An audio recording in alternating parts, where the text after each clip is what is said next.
all of you for being here. This is, and besides the board itself, which is filled with, and is really, you know, Bert, you and the leadership team have done an amazing job bringing on really talented people who are both knowledgeable and committed. But the folks that are here today, that are some of them members, some of them not members, we're so delighted to have you here. And one of the reasons is we're going to be talking about climate change. And it's exciting when you're talking to an audience that believes in science. That's really cool, right? So there's no like convincing you or anything like that, either about the causality, the impact, or the solutioning. And I'm looking at you, Mark Forrest, because Mark, and I learned a little bit more about some of the work that he had done early on. There are people here who've been laboring in the, you know, metaphorical vineyard of climate change for decades and decades before there was a general awareness. And so on behalf of everybody here, thank you so much for what you're doing. But just like with the Tech Council, which is continuing to reassess its role and how it serves the community and its members, the Cape Cod Climate Change Collaborative is constantly reinventing itself. But there is something that has been a constant, and that's the two women that I'm going to turn this over to in just a moment. They are really, we are primarily a volunteer organization, and if this was a full-time job, we would have to pay them the equivalent of the national debt in overtime because of the work that they do for free for this organization. And they really are. In fact, we had a volunteer join us and say, oh my God, all that work's being done by those guys. That's incredible. So now, I do have to do an advertisement to pay for your food, right? So when you walked in, you looked to your right, I'm sure, and stopped and said, it's a Leeds Gold building. That is so cool. And as Bert said years ago, everything for us is five. We have our 5 ways, we have our 5 areas of focus, and environmental stewardship is in both of those. Because for us, how we do what we do has to respect the environment that we're in here. This is a Leeds Gold building. Some of it's obvious to you. You saw the solar canopy going up on the parking lot. And I have the stats on that Matt was gracious enough to give me. We also have a solar array on top of the building. And Matt and his incredibly talented team made sure that this entire building was done in a way. All the materials that you see, you know, met Leeds Gold standards. It really is quite extraordinary. I always get asked, and so there is 1,188 panels on the parking garage, and the output is 700,000 kilowatts, that's estimated. The array on the roof is 671 panels, and that throws off 298, 154 kilowatts. And so with the combination of the two, we anticipate once this is operational, it will account for 75% of the electrical needs of this building. So again, one of the things that's very cool is, as we're talking about climate change, we understand it's going to take individual actions, it's going to take business actions, it's going to take governmental actions, and it's going to take our collective efforts to address this, both in terms of mitigation, adaptation, and resilience. So that's what we're going to talk about today. And so we're going to discuss what the Cape Cod Climate Change Collaborative has been doing. We're at such an exciting moment, and I know a number of you actually are responsible for helping make sure that the current administration that has taken over is in place right now, that is such a focus on climate. And the previous administration in our state. Also, I served on the first in the nation Clean Heat Commission that our governor did. The 2030 and 2050 CECP, Clean Energy Climate Plans, were both undertaken in the previous one. So there's a wonderful amount of momentum going forward. We're also at a time when our national administration understands the criticality of climate change. We had the Region 1 administrator here. We technically hosted him, and he met with the leadership team of the collaborative and expressed both the climate justice theme, which is also really important to their state administration, as well as the desire to undertake these efforts. So we're at such a moment, and so it's terrifying if we don't turn this around within the next 10 years.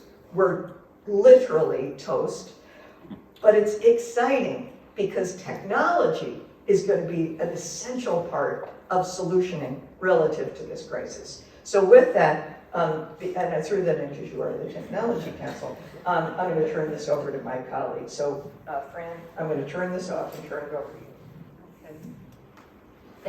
Thank you very much, Dorothy, and thank you, Bert, and the Cape Cod Technology Council for inviting us here today. Some of you know who we are, and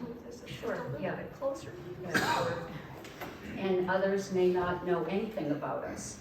So we're a primarily all-volunteer-run coalition of businesses, nonprofits, environmental groups, planning entities, etc., who have come together to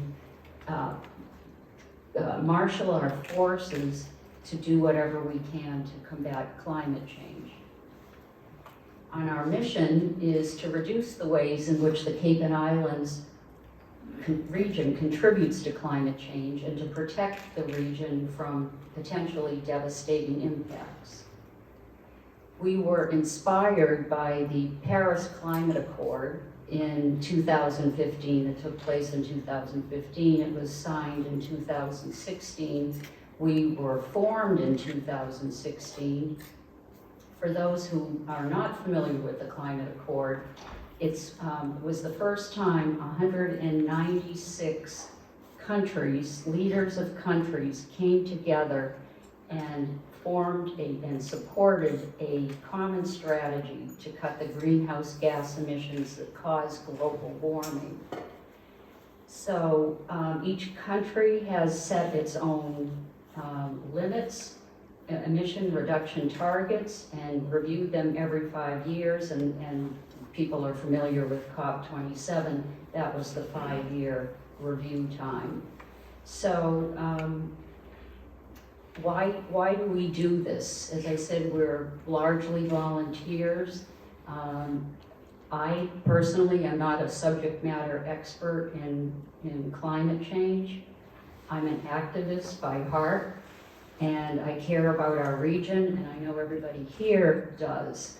And so we have come together and we spend our time and our effort and bring our collective intelligence to do whatever we can. But why do we do it? Well, I think if anybody was in Provincetown, what was it, a couple of weeks ago, Bert was, that was sort of a nothing burger of a storm for much of the Cape, but for Provincetown, there was coastal flooding down Commercial Street, infrastructure damage, damage to private property. It was really stunning. So what else do we see as a result of climate change? We see coastal and marine system degradation. We see coastal erosion and property damage, decreased marine fisheries productivity. And what's going to happen as a result of climate change over time? Negative impacts on business and municipal revenues. In fact, the Cape Cod Commission report on economic impacts of climate change estimated $15 billion in losses that will result from climate change by the end of the century. So how do we work? We have 5 ways we work, and you're going to hear about each one of them in a little bit of a detail. First, we convene, and I think the best illustration of what we do, what we mean when we say convene, is our leadership team. And that leadership team is now between board and advisory council members. It's about 30, Janet, you can help me, 32 individuals. And these individuals represent the major sectors of life on Cape Cod. So science, business, transportation, conservation, Among our members are the Association to Preserve Cape Cod, Center for Coastal Studies, the Cape Cod Technology Council, Cape Cod Five, and many, many others. And by convening, and this is really, I think, the first time that this kind of bringing together of so much intelligence and so much experience, and each of these entities is working in their own way to combat climate change. And so when everyone comes together at the board table, well, the figurative board table, we've been little squares in Zoom for the last, 3 years. You know, there's cross-fertilization. There is an opportunity for us to learn, support, and magnify what each is doing. And I don't think I came up with this, but we all are stronger together. So another example of what we mean by convening is our annual Net Zero Conference, and Bert alluded to that.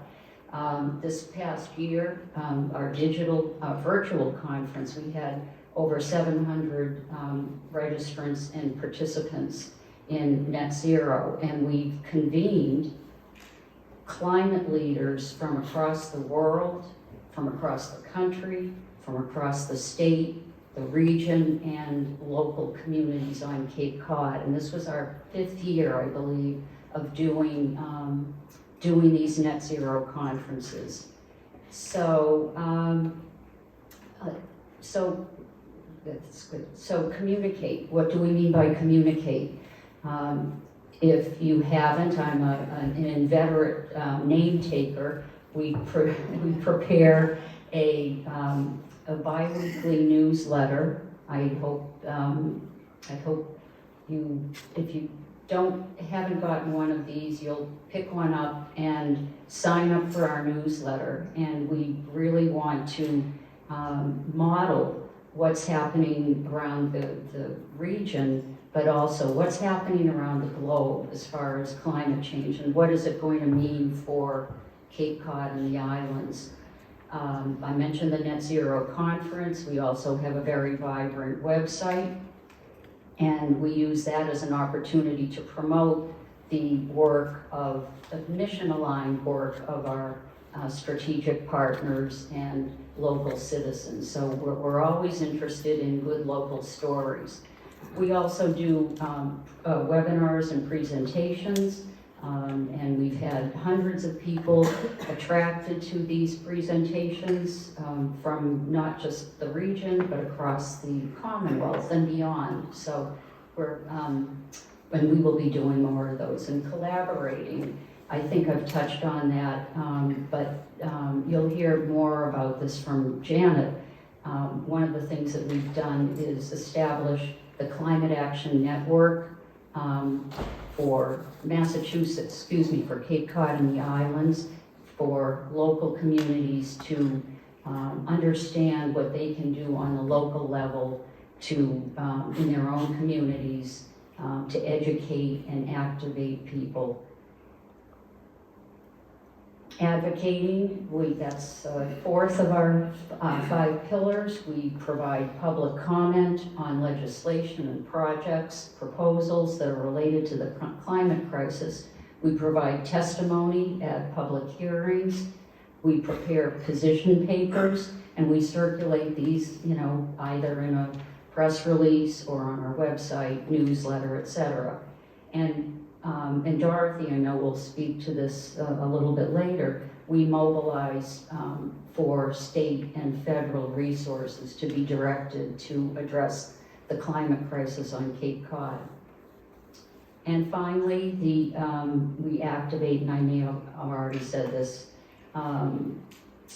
so we've established the Cape Cod Climate Action Network and organize municipal campaigns to declare climate emergencies, and that was successful in 14 out of 15 communities across the Cape. And that was pretty much of a major feat because it occurred during COVID. And so just tell you a little bit about our recent activities, the Net Zero Conference. We've done webinars on organizing for local climate action. We are partnering more and more with different organizations. For example, CREW, which is Communities Responding to Extreme Weather. It's a national organization with a Massachusetts chapter, and we do presentations sort of like this, but we are going to be working with the Cape Cod Commission on a partnership to develop local climate action planning framework and toolkit. And we're holding, Janet, and thanks to Janet, monthly meetings to support and assist the development of local climate action networks. And then I mentioned our newsletter. Our readership is approaching 3,500. I was going to say $3,500, but dollars on the brain. But I'd like to add to that audience if you'll all sign up before we leave today. So I think with that, I'm going to turn this over to Janet.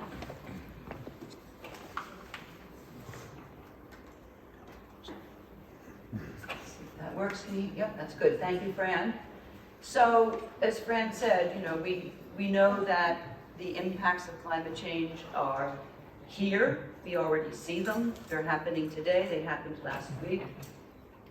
And so our work is to address those impacts and to reduce the impacts by, first of all, reducing the emissions that everybody, individually and collectively as part of an organization or a community, are responsible for generating. So reducing emissions is what we call mitigation of climate change emissions, all the way across the spectrum to work to prevent the worst impacts by strengthening our defenses. That's resilience, and especially for a place like Cape Cod, coastal resilience is a critical element of that. And then to prepare ourselves for those impacts that, let's face it, are going to be coming no matter what we do, and that's what we call the adaptation element. So our work covers all three of those pillars, and technology is an integral part of all three. So technology has been driving some of the solutions to climate change. It's going to continue to keep driving them. We're very focused on the role that technology can play in moving us beyond this, because we need every weapon that we can get. We need every tool in the toolbox. We need an all-hands approach to dealing with this crisis. And technology is not a silver bullet. It's not a simple one done and done solution, but it's going to be central to everything that we're going to be doing. So one way to think about this is, luckily, the technological solutions are being supported, both at the state level and the federal level, by new policy initiatives that are going to further support the technology that already exists and accelerate the technology that is now emerging that's going to continue to move us forward.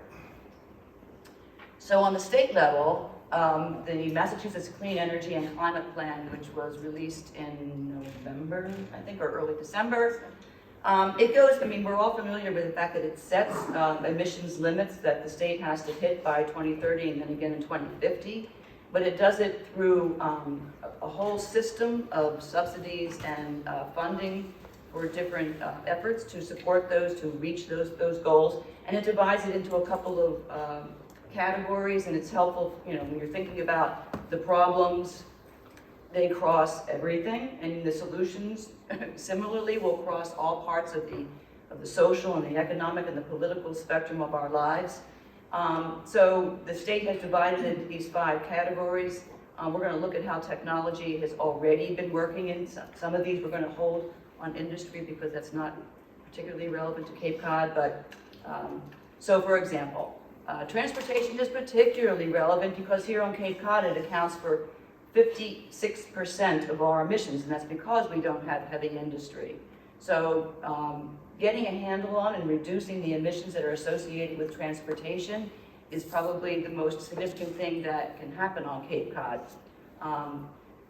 So we know that gasoline and fossil fuel powered vehicles have to be replaced by electric vehicles. And in order to create a market that demands those vehicles, we have to have the infrastructure in place to support it. And that means charging stations, which have not yet been rolled out. But again, the Climate Plan for 2050 is going to contain funding to really accelerate that. And put, I think, I saw a figure here, I think it was 700,000 chargers statewide need to be implemented and created. A couple thousand at least on Cape Cod. DOT has a plan to line Route 6 with fast charging stations, and they have to be the level 2 fast chargers in order to be useful for the people who come to Cape Cod who don't have 3 hours to spend topping up their chargers. So when the infrastructure is in place, that helps to create the demand, and the state program is going to be driving all of that. We also have people looking at, we know the Cape Cod Regional Transit Authority is moving toward electrifying their fleet of buses. Martha's Vineyard Transit Authority has already done that. Because Cape Cod is much more extensive, it's going to take us a little bit longer, but we're moving in that direction, and the Cape Cod RTA is taking great strides. Some school districts are also looking at replacing, as they go through their fleets, replacing them with electric school buses, and EPA is providing some very much needed funding to help towns and school districts do that. So yeah, the electric vehicles, oh here it is, we need 90,000 is the goal to have on the road by 2050, by the end point of this. So lots of funding available. We already have we'll talk about in a minute, the federal subsidies and the rebates are available to consumers. That's not going to go anywhere so long as these policies remain in place at both the federal and the state level.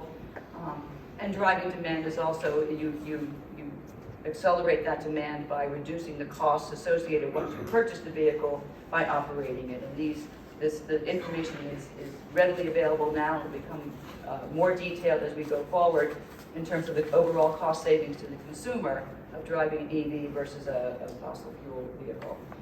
So low tech, this is not a technology solution in and of itself, but again, if we're trying to reduce our emissions 56%, the less we drive, the better.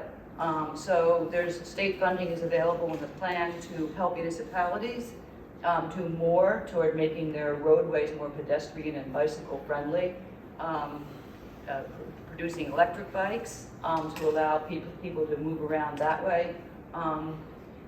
There's a movement afoot, and I know this is the gorilla in the closet in Cape Cod about changing some of our zoning bylaws and regulations to allow for more dense housing development in transportation centers, so that people don't have to drive their cars to get to a public transportation option. So the state is driving less, as it were.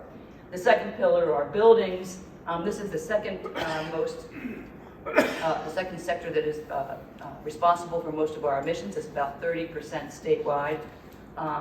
So there are some pretty ambitious goals set in the Clean Energy Plan.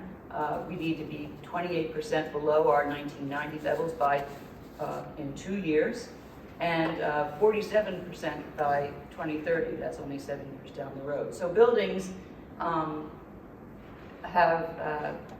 there's two things here, but I'm going to throw in a third. The two parts of making buildings, lowering our emissions associated with buildings, are making them more efficient and electrifying them. There's a third element, I would say, which is being smart about the materials that go into the buildings in the first place and the design. And this building, as a LEED Gold, is an example of that I view. There are great emission reductions to be had by using smart, energy efficient design elements right from the beginning and using the right materials.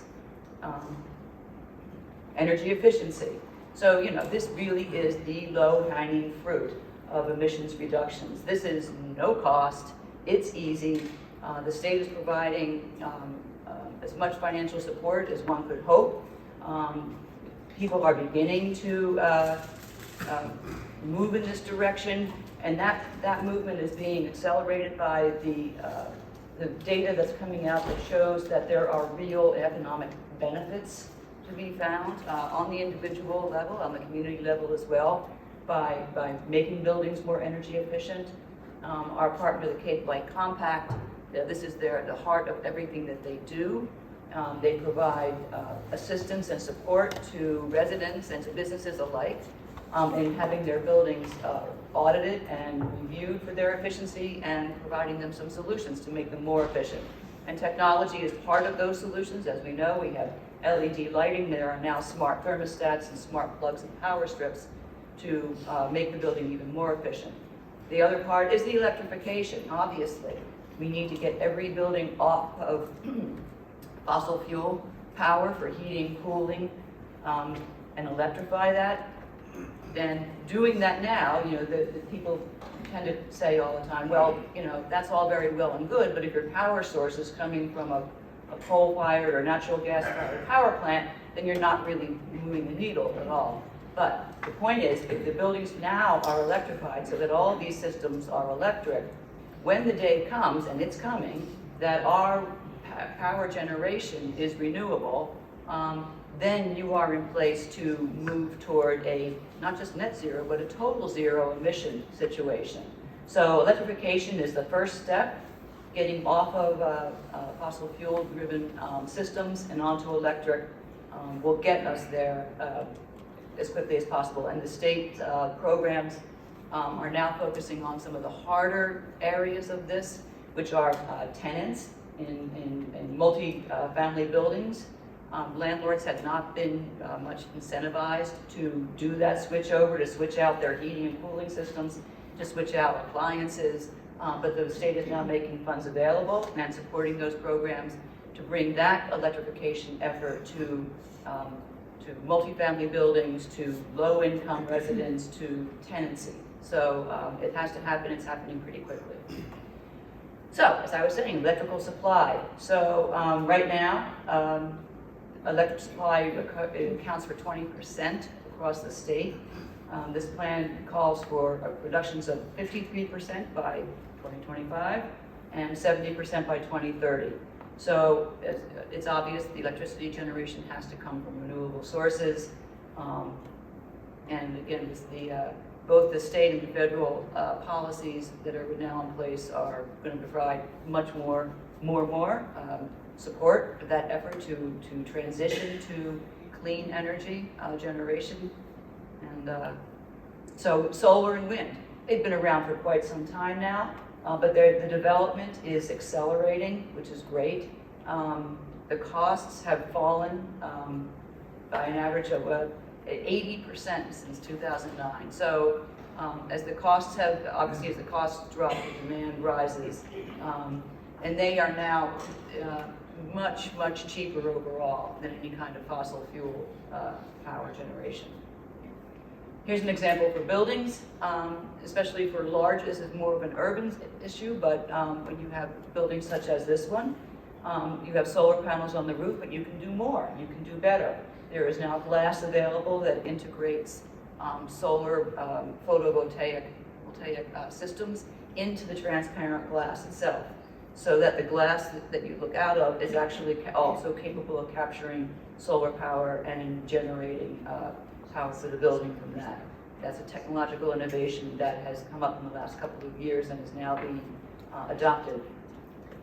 Natural working lands are part of the overall solution, partly because of the role that they play in storing, pulling and sequestering and storing carbon out of the atmosphere, as well as addressing some of the climate impacts that are associated with the heating of the atmosphere, which causes changes in the agricultural systems and has the effect of developing pests and diseases of plants. And so doing everything we can to keep the natural and farmlands productive is an integral part of the system. The plan calls for at least 5,000 and 16,000 acres of new trees by 2025.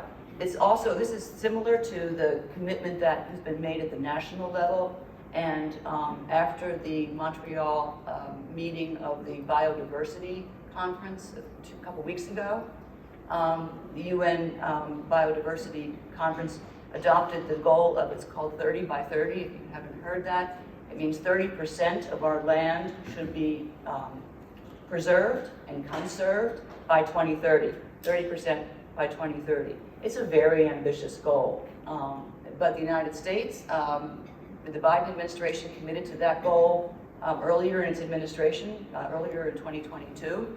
So, and that goal is being echoed throughout, through the state level, into regional levels, and into the town levels, and it becomes an important piece of municipal action. So keeping the land natural and seaweed farming is not really technical, and we put it in here, but I think that because it is supported by some important technology, it's a component of this. It is, so when you're talking about natural land, you're not just talking about the land, the terrestrial land, you're talking about lands under the water and how they contribute to solving the climate crisis. Agriculture supplies more than half of the seafood consumed by humans, and seaweed is 27% of that. And we are seeing the development of kelp farming here on the Cape. There have been a couple of instances of pilot projects that have been completely successful and are now situated to expand and grow. Towns are beginning to overcome their hesitancy and their reluctance to permit an operation of let's face it, a commercial operation in the waters. But because these earlier pilot projects have shown themselves to be successful, the kelp is easy to grow, it's fast, it absorbs a tremendous amount of carbon dioxide out of the water, and we can talk for hours about the effect of carbon dioxide in the water, which is just about as bad as it is in the atmosphere. But and you can also, it's a food product. We've had some experiments where some local chefs have done kelp showing how it can be ingested. So it's a win-win-win, and the technology that is helping us keep this going is going to be supported again by the state. Biomimicry is an interesting concept, and it essentially means that technology is looking to nature for its inspiration, for technological innovations, because nature has been designed in probably the most thoughtful and innovative way, and we have much to learn from nature, and the more we can emulate the natural systems, probably the more successful the innovations that we develop will be. So for example, a famous example is that the inspiration for the design of wind turbine blades came from scientists who were studying the fins of humpback whales and how they operate in the water, and the resistance and the kind of energy that they generate was the inspiration behind that.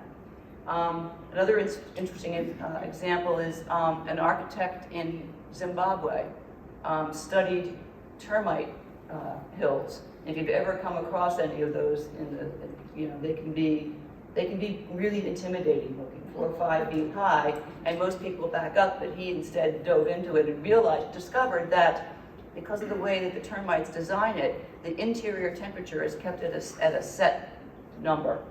Termites like a little warm, so it's 80 degrees, but pretty much no matter what the temperature conditions outside are, inside it's a consistent 80. So this architect took that and designed a combined office, residential, and commercial center in Harare in Zimbabwe using those principles. And that system, that center is using 90% less energy than other buildings in the area. So biomimicry.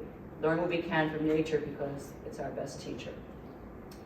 So technology, climate tech as it's referred to, is growing very rapidly and is poised to grow even further and faster with this continued support from both the state and the federal level.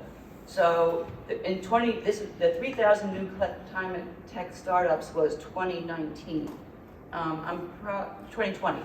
I'd be willing to bet that in 2022 there's even more than, it has accelerated that growth. 210% growth in investment just since 2015. So the market is growing, the investments are growing, the state and the federal government are doing what they can to spur that investment.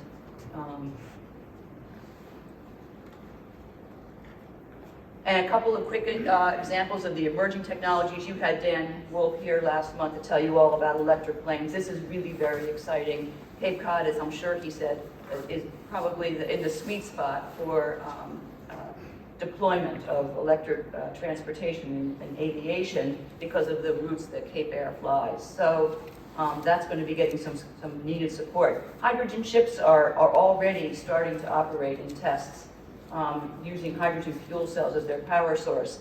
And they're going to be capable of powering some of the largest transport ships. Green cement. We know that cement is one of the hardest nuts to crack, as it were, in the emission reductions world because of the tremendous heat that is needed to turn limestone into concrete, into cement. And it releases, it has to be heated to 2,700 degrees to make that happen. It releases a huge amount of emissions, but now technologies are being deployed that can do two things. One is lowering that temperature to cure it, and the second is to actually go through the curing process by injecting carbon dioxide into the product. So it does two things. It cures it and hardens it forever, and it locks away that carbon dioxide in the material itself. So when I was talking about buildings using smart materials, this is another example of that. You can lock away carbon dioxide forever, just in the materials and the concrete that is used in the design of your building. So that's very promising. We all have seen the ongoing fights in local municipalities about the locations of solar arrays to produce a sufficient amount of solar energy. One solution is to put them on water instead of cutting down trees and putting them in natural lands. We are firmly advocates of putting them on existing buildings and existing brownfields and developed sites so that no trees have to be taken down. But here's another option, putting them out on the water. So that's being studied and looked at. Tidal energy, all you do is think about the canal and how that flow, the tidal flow through the canal, twice a day, every day, is capable of producing a lot of energy. And there's I'm blanking on the name of the company, but there is a company who's been working on that and testing out whether that can be done at scale. And if it can, that could be a very promising solution. Well, you can't have an emissions conversation without talking about the cows. And the truth is, no matter how much everybody laughs about cow flatulence, it's really the cow burping that is the problem, that is the source of most of the carbon dioxide. So there are a couple of different ways, and it does seem funny, but when you think about the amount of cattle that are grazing on the planet, and until we stop eating so many hamburgers, that's going to continue to be the situation. There are innovations being looked at to add raw red seaweed added to the feed reduces the burping process. It reduces the amount of gas in all those stomachs. I forget how many they have, but multiple, 3 or 4. That's happening. And there's some halters that they are also working on designing that, and I'm not sure exactly how they work, so don't ask me, but I can look at it, that can also help in reducing the burping part. So, the acceleration of the role of technology in solving the climate crisis continues to move quickly. The new Inflation Reduction Act, it's a climate act by any name, is put out $370 billion in funding behind the energy transition, and of that, $67 billion is allocated to advance clean technology. So the act calls for investments. So we talked about how they do it. So the support is through tax credits, subsidies, direct grants and loans, efforts to goose the market, to create more demand that will push the market further. So the markets that are already existing in carbon capture technologies, in nuclear fusion, are been called out in the act for a lot of that financial support. And as as that support grows and demand grows, that then grows the interest of investors. Because now the business case for investing in this technology is much stronger. So it has an effect of a multiplying effect, if you will. So the act is going to be, I think we're going to see some real fast acceleration in technology over the next, well, in which we need, because we just saw the targets that we have to hit in 2 years and 7 years respectively. So the time is right. Back to you, Fran. Thank you, Janet. So what's next for the Climate Collaborative? We have a very active year planned. We're starting with monthly climate conversations. We have just formed a special committee on climate justice, and Maggie Phelan of Cape Cod Five, who is also our treasurer, is the co-chair of that special committee. We're having Reverend Vernon Walker from Boston, who's the executive director of CREW, speak with us. It'll be a virtual meeting. So we're excited about that. There'll be monthly meetings, and we're taking a page out of the Cape Cod Tech Council monthly conversations. We mentioned, and I think Dorothy will possibly speak to this in a little more detail, a strategic partner collaboration to create a Cape Cod Housing and Climate Innovation Center, and that is in the works right now, and we are a partner in that proposal. I alluded to the partnership that we are working on with the Cape Cod Commission, and we're seeking funding for that, but we will be working, the Climate Collaborative will be working with the Commission to develop a regional framework for local climate action planning. And that's what that is a sort of a template that can be adapted by every community on the Cape to begin to address both mitigation, adaptation, and resilience. We're excited about that. You're the first to know, I believe, except for us, that we are, thrilled. We are going to be hosting Bill McKibben, if you're, follow climate. He is an internationally renowned author. He is the founder of 350.org and a frequent contributor to the New Yorker. And that is going to be held in Barnstable at the high school on June 12th. So you'll be hearing more about that. We are doing continued ongoing support of our local climate action groups, and other things are, we continue to do the newsletter. We are developing a speakers bureau. We will be doing webinars, and we're always looking for volunteers. So that's kind of what's up next. Do you want to take this one? Yeah. So as Dorothy said, solving this crisis is going to need action at every level: federal, state, regional, municipal, small groups, and individuals. We all know that we can do whatever we can to shrink our individual carbon footprints. But for purposes of this talk today, what the message I want to tell you is put your money where your beliefs are. Support the businesses that are developing and selling the technological solutions to climate change. Buy an electric vehicle. Switch out your gas stove. I'm going to be one of the first people. I'm on my knees crying, but I'm looking at induction, and I'm going to do it, and I'm going to be happy about it. And bye-bye to the beloved gas range.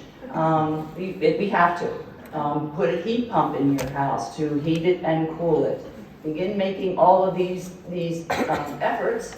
It's demonstrating that you're following your beliefs and that you are part of the solution, not part of the problem. Advocate. We don't just advocate, we need everybody to advocate.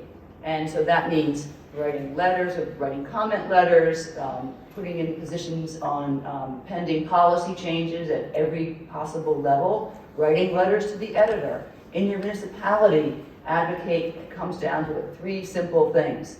Show up. Go to your select board hearings when they're talking about issues that are relating to climate technology solutions. If it's a solar array project or a new municipal building is going up. Is it net zero? Does it meet the criteria that we need all these buildings? If nobody shows up and asks the hard questions, it doesn't happen. We've seen that over and over. So you need to get out of your comfort zone, get off your couch, put down your phone and your TV remote, and go show up at these hearings. And not just show up, but speak up. This is really getting out of your comfort zone, because somebody has to ask the question. Somebody has to push and make sure that when decisions are being made, that all of these climate implications are being taken into account, and that they're not being ignored or papered over. Show up, speak up, and step up. That means volunteer. Again, on the municipal level, all of these boards that are making these important decisions are largely composed of residents, of community members who have volunteered and then are appointed by the select board. Make sure that climate issues are being represented on those boards that are making decisions, that the voices of the climate activists are being heard. Just volunteer and get on the board, and you'll begin to see boards making better decisions and more innovative decisions that support the solutions for climate change. And finally, if you have a climate action group in your town, join them and amplify their voice, amplify their impact. And if you don't have one, talk to us and we will help you get one off the ground. So, and finally, support the Climate Collaborative in any way you can.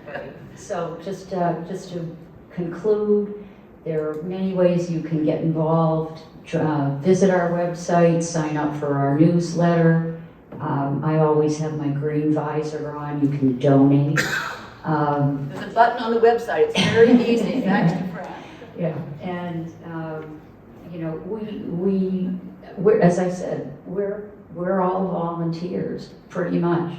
And so, we invite you to send us an article, talk to us about joining a committee, help us prepare climate conversations, participate in our speakers bureau. There are multiple ways for you to get involved with us, and we hope you will.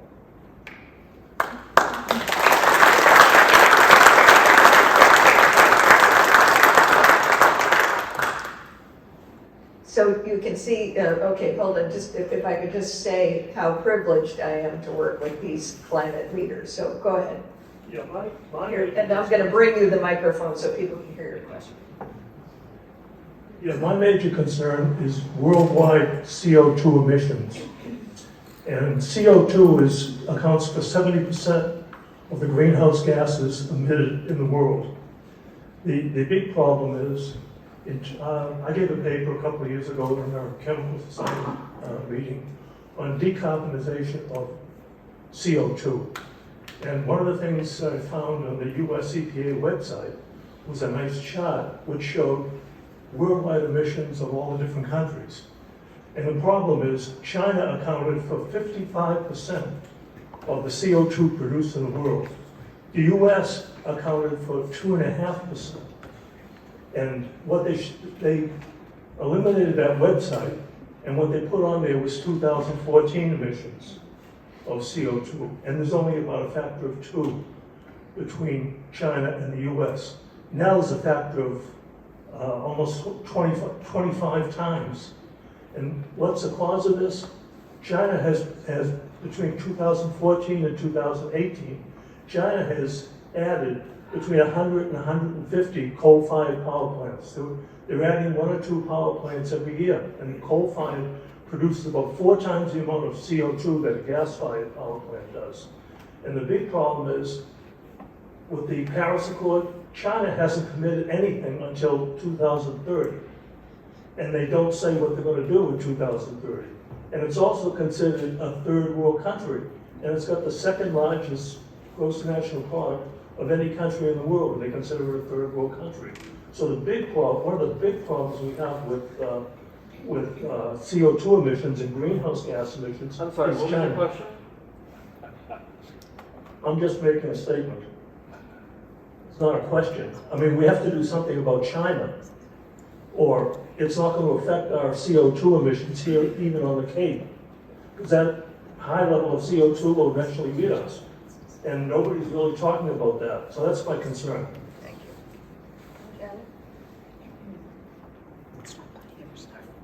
you. I would just say that it's clear that this is a global problem, and it's going to take global cooperation. One of the big problems, aside from China, are the number of developing countries, and China is considered a developing country because these categorizations went into effect when the climate change accords were first developed in 1992. So there's definitely a need for recategorization of some of that. And there's also a need for diplomacy at the global scale to incentivize China to move faster and to move off of the coal. The other issue that we see is that as climate change continues to heat the atmosphere, the global south continues to get hotter. They are also largely developing. They largely want air conditioning because it's getting hotter and hotter, and supplying air conditioning across the large swaths of Africa, the Middle East, India, South America, all the way around, is going to send emissions through the ceiling, through the sky, unless alternatives are found. And that's where technology is coming in. There are some low carbon innovations for cooling that are being looked at and piloted and tested. Many of them are very promising. But what you're putting your finger on is the diplomatic issue that we have to leave to the diplomats to figure out a way to and get China incentivized to move off of coal-powered. But it is a global problem. And let me just ask Bert, because I heard the timer go off that it's 9 o'clock. Can we take some additional questions? Or I think so. I mean, is okay, that all right, because Jane has a question. A few more minutes. If I could just add, amplify the incredibly informed response that Janet just gave. One of the things that this points to, so Dan Wolf was unable to be here today. He's on our executive committee. He's chairing our newly formed Government Affairs and Policy Committee. We talked about the fact that addressing this is going to take individual, business, municipal, regional, state action, and national and international action.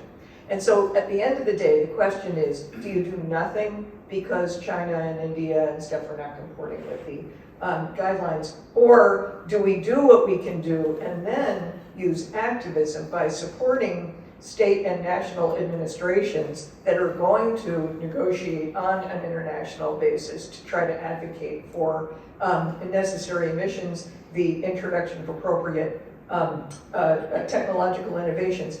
And I don't want to get into it, but the issue of the global south and climate refugees, and also the Pacific and the atolls, is going to be a major policy challenge for our country for years to come. So this is an enormous issue with macro ramifications.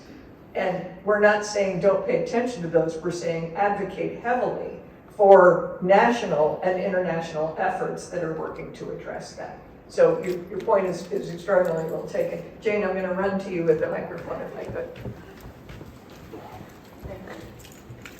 I just wanted to thank you guys. You're my heroes, and the collaborative is, as an organization, they're just amazing. I'm so impressed that you've been able to pull together this group of talented volunteers with incredible expertise on Cape Cod. My friends, when we moved back here 5 years ago, one of my friends who did summers here starting in the 60s said, "Oh, Jane, you're going to go to Sleepy Hollow." I said, "Well, we like it. We think we like Sleepy Hollow." And when I got here, it was anything but. And you're a big reason for why it's not that. And I just wanted to to sort of echo what Dorothy just said. We've got it, and what you each of you said. We've got to do everything at every level, individual. Of the groups we're part of, the communities we're part of, the state, the national, and international, if we have any connections there. But just three things that I wanted to mention from both Fran and Janet's presentation. I'm a retired physician, and I'm very interested in public health and environmental health. And I think maybe you have health members on your board or your group, but the number one health risk is climate change. That's agreed to by all the health organizations, including the World Health Organization, and the health sector is one of our biggest energy wasters. And because of climate change, we're getting more health risks, like the pandemic. And my mask is an advertisement. I'm trying to keep you safe because I've traveled recently. I'm healthy as far as I know, but anyway. So I'm just suggesting bring some health aspects into your onto your list of many things that you're already doing. And Did you just volunteer? yes, I am volunteering. But the other interesting thing that when you mention the cows, I have to say one of my expertise in medicine is called lifestyle medicine, and we advocate for as much of a plant-based diet as you can. Cows, if you got the world's cows together, they would be the 5th largest emitting nation in the world. So it is a big problem. And besides that, they're degrading our agricultural lands terribly. 80% of the corn and soybeans we raise go to cow feed. They don't even go to feed people. So that's a big deal. And what you eat is a decision you make every meal. So that's something you can start doing at your next meal. So I just want to put that out there because that's one of my favorite things. But in terms of the local level and what you can do, I think I'm part of kind of maybe a spin-off of your group. I'm one of the energy ambassadors volunteering with the Faith Community Environmental Network. They have a contract with Cape Cod Compact to try to get more people who are eligible for these great energy-saving programs to sign up for an energy assessment.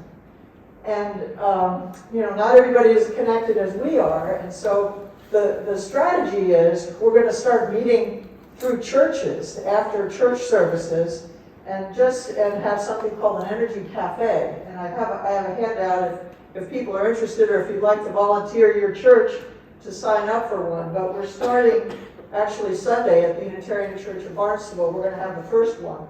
And we're just going to meet with whoever's interested in being more energy efficient at their house and accessing these incredibly good deals for insulation and other things to make your house more efficient. And try to get people who maybe don't pay attention to what's out there to feel more comfortable by talking to another church member. And the goal is just to get them to sign up for an energy assessment. And it's amazing what you'll get. They usually come with a bag full of LED light bulbs when they do the assessment, if you haven't already had one. And then they sign you up for more insulation if you need it. And at the worst case, you pay 25%. At the best case, depending on where your income is, they'll do it for free. So it's unbelievable. We have not paid an electric bill since April. We have solar panels on our roof, and we have an insulated house. It's not huge, and part of it's because of the weather this winter. But if you electrify your house, you can go for months without paying an electric bill. And then when you get a solar renewable energy credit back, if you're able to have solar on your roof, you go for the whole year with essentially net zero as a household. So I just want to put out a plug for please apply to Cape Cod Compact, get an energy assessment, think about what you're eating at your next meal, and then, as they said, go to your select board or your town council meetings and do everything you can at the local level. And that will inspire you. If you do something at your own house and you realize it can be done, then you'll become more enthusiastic about sharing that with others, and you become more optimistic because you know you can change. So, sorry for... No, thank you, Jane. Sorry for If running you off. could give that to Bert. So Hey, Jane. if I could just respond though, first of all, Jane is somebody that shows up and steps up to, Janet's point.